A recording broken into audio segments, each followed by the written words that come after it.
It's time for my 2020 MLB World Series prediction. So, in today's video, I'm going to do my World Series prediction. So, if you like this kind of content, make sure to drop a like, subscribe, and turn on notifications so you get notified whenever I upload a video. Link to my other channels in the description below. And let's go ahead and get into this video. So, obviously, we've got Rays Dodgers. It should be Rays Braves, but the Braves choked. Yeah, the Braves absolutely choked. Up 3-1 and choked. SMH, but we've got Rays Dodgers for the World Series.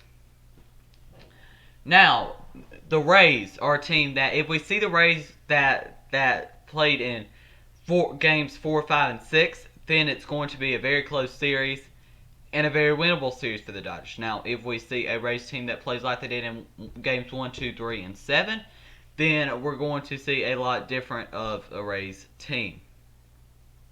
So there's two sides of Rays teams that you're going to see. For the Dodgers, I was not really their hitting was not that great in that series. They had some surprises from Muncy, Seager, and Betts. That was like their big three for hitters. Their pitching really wasn't that good. It got them by.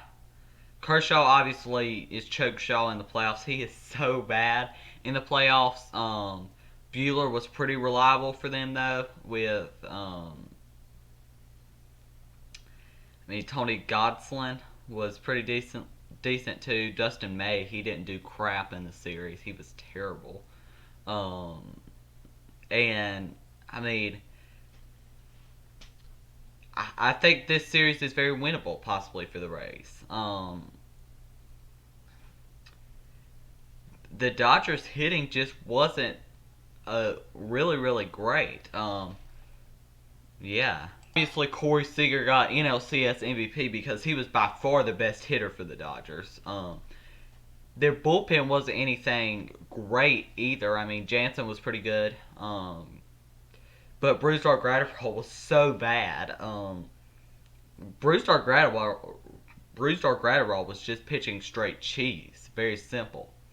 But the Rays in this series, you look at the starting pitching matchups, you're probably going to have, I would assume, probably Glasnow, Kershaw in game 1.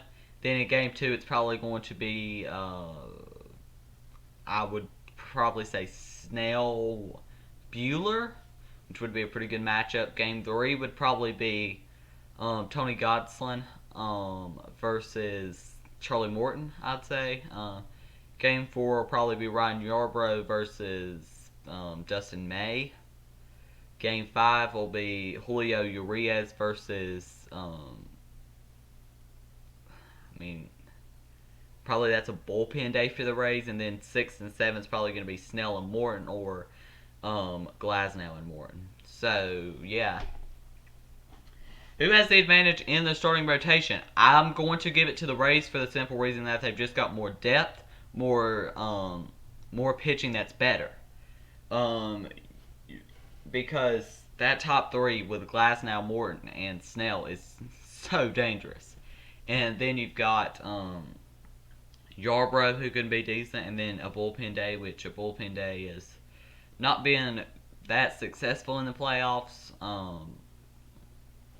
But the Rays, I'm going to give them the starting pitching. And for the relief pitching, I'm going to give it to the Rays once again. I think the Rays have the all-around advantage in pitching. And the reason for that is they have Anderson, Luke, Castillo, Fairbanks. And just like Kevin Cash said when Mike Brusso wanted, or Aroldis Chapman decided to throw it at Mike Brusso's head, that they have a bunch of players that can throw 98 miles per hour, and they're right about that. They do have a lot of players that could just throw 98 miles per hour and throw it right past you.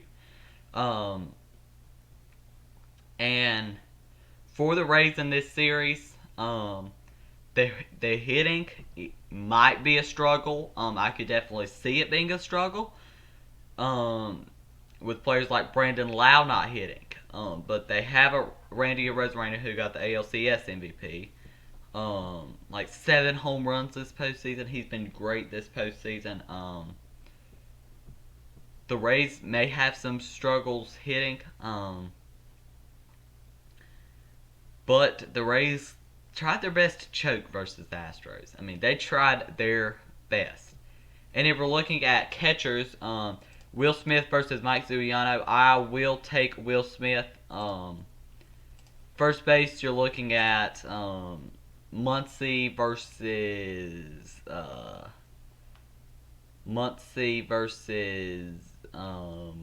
versus G-Man Choi. Duh. I'll take Max Muncy probably.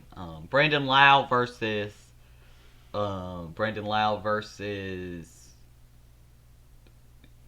Chris Taylor. I mean, I'll take Brandon Lau, even though he has been struggling this postseason. Shortstop, you're probably looking at Corey Seager versus Willie Adames. Corey Seager is by far the better player. Justin Turner versus Mike Brusso. I'll take Justin Turner, probably. Even though Mike Brusso could be really good too. Then in the outfield, you've got Rosarena, Meadows, and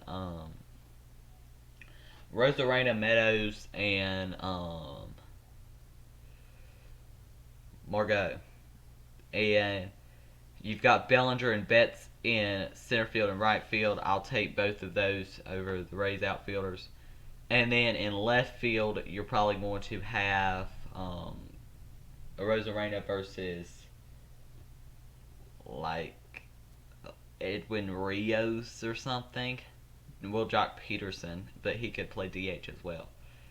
But I'll give it to Randy Rosarena. But in this series,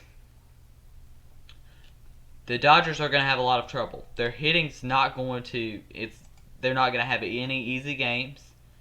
And they're going to have a tough time in this series. Now the Rays hitting could have a tough time in this series as well, and that's very possible. But my prediction is that the Rays win this series in 7 games. I think it's going the full length, and this is going to be a great series.